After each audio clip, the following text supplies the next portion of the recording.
Hi everyone, this is Dr. Chhoda with Ignition Time and welcome to my channel.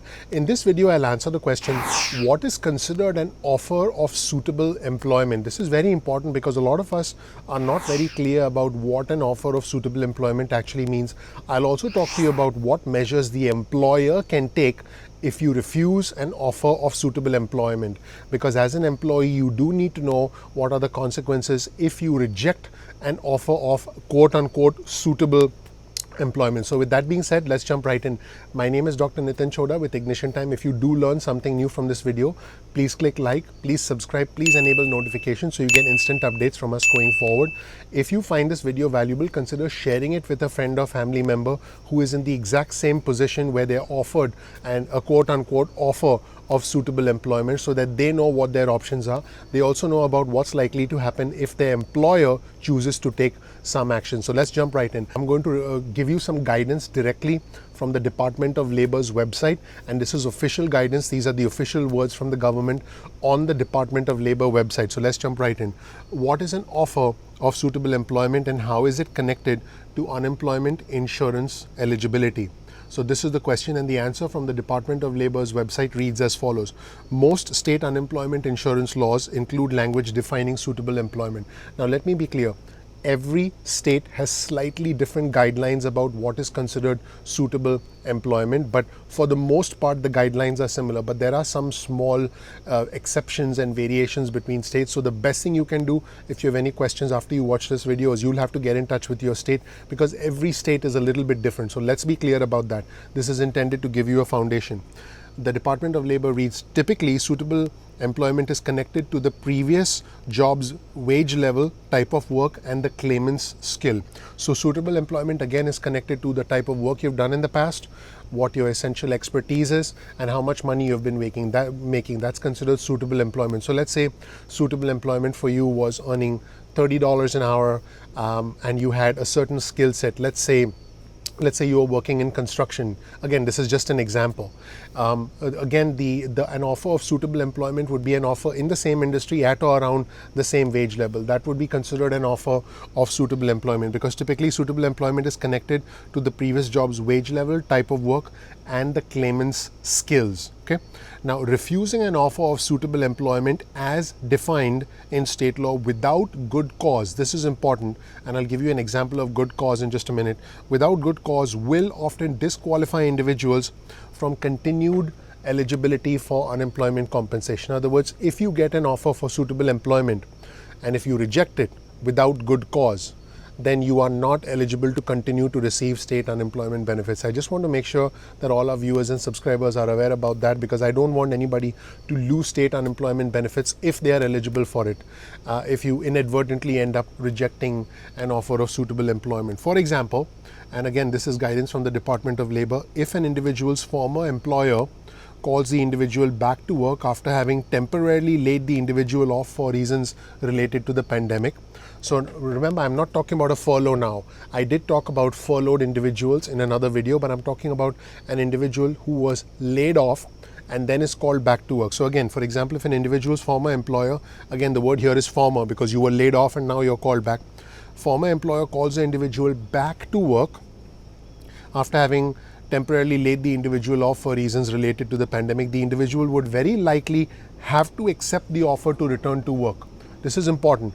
The individual would very likely have to accept the offer to return to work, or jeopardize or risk or give up his or her eligibility for unemployment insurance benefits. Now keep in mind, if you accept unemployment insurance benefits and you reject an offer of suitable employment, and you're continuing to receive benefits and the state finds out, the state's going to come back and try and get that money back from you, or the state could initiate legal proceedings against you. I don't want that to happen to any of my viewers or subscribers, which is why we are making this video. So it says, or jeopardize his or her eligibility for unemployment insurance benefits absent some extenuating circumstance, such as if the individual tested positive for the illness related to the pandemic, which is COVID. So if the individual tested positive and for the illness related to the pandemic, that is going to be an extenuating circumstance. So the job an individual held before the spread of the pandemic will constitute, in the vast majority of cases, suitable employment for purposes of unemployment insurance eligibility. So again, this goes back to your previous job history and what job you held, the wage level, your expertise, your skill set. So the job that you held, once again, the job an individual held before the spread of the pandemic will constitute, in the vast majority of cases, suitable employment for purposes of unemployment insurance eligibility. So just keep this in mind, everybody. I want to make sure you have all the facts now. Keep in mind that an employer, if an employer offers you, an offer of suitable employment, and you say no, there's a question on the Department of Labor website which reads, what can an employer do if it believes an unemployment insurance claimant has refused an offer of suitable employment? So let's say the employer knows you're on unemployment, offers you quote unquote suitable employment, but you reject it. What is it that an employer can do? Well, nearly all states have processes for employers to submit documentation that an offer of suitable employment was refused by an unemployment insurance claimant. So let's say you have Susie, who is an unemployment insurance beneficiary, a claimant. Susie is accepting benefits from the state. But let's say Susie was working at Bob's company before. Now Bob comes and says to Susie, hey, Susie, I'd like you to come back to work. And Susie says, nope, I'm not coming back to work. Bob can now inform the state that Susie refused to come back to work. That's what this means. So the guideline reads, nearly all states have processes for employers to submit documentation that an offer of suitable employment was refused by an unemployment insurance claimant. Please contact your state unemployment insurance agency for additional information.